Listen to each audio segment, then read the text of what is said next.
জামাতের যে সকল দফা টফা এগুলি সবই হলো নির্বাচনটাকে ভণ্ডুল করার জন্য। ওরা আওয়ামী লীগ নাই, এই কারণে বিএনপি ক্ষমতা আসবে, এটা তারা সহ্য করতে পারে না। আমি জানি কিয়ামত পর্যন্ত বাংলাদেশে জামাত কখনো রাষ্ট্রীয় ক্ষমতা আসবে না। অন্য দল আসবে, কিন্তু ওরা আসবে না, এটা শিব।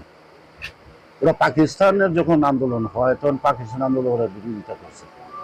আজ পর্যন্ত জামাত পাকিস্তানে কখনো আসন পায় না।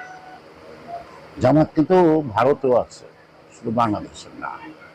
তো সেই কারণে সাধারণ মানুষের ভাবনা কে যারা উপলব্ধি করতে পারে না, তারা কখনো সাধারণ মানুষের ভাষা না বুঝে তাদের মতলব হাসিল করতে চায়।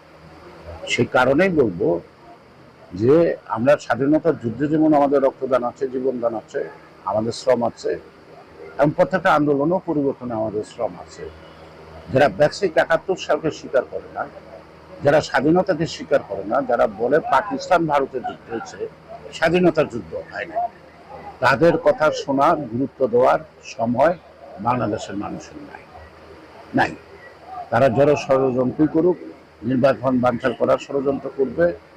এটা আজকে দেখেন জামাতকে ব্যান করছে আওয়ামী লীগ সরকার।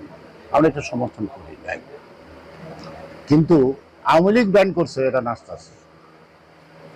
আবার আওয়ামী লীগ ভোট করতে পারবে না।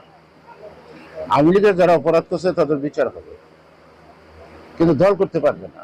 এটা কেমন কথা? আর সকল রাজনৈতিক দল বন্ধ ব্যান করে কখনো রাজনীতি হয় না।